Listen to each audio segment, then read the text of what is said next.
À gauche, Sophie, à droite, Manon.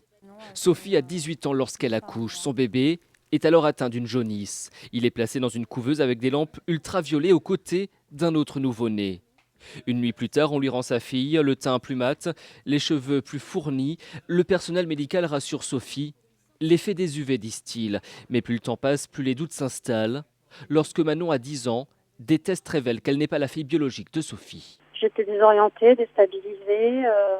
C'était un cauchemar en fait. Car Sophie découvre que Manon, en fait, est la fille d'une autre patiente de la clinique.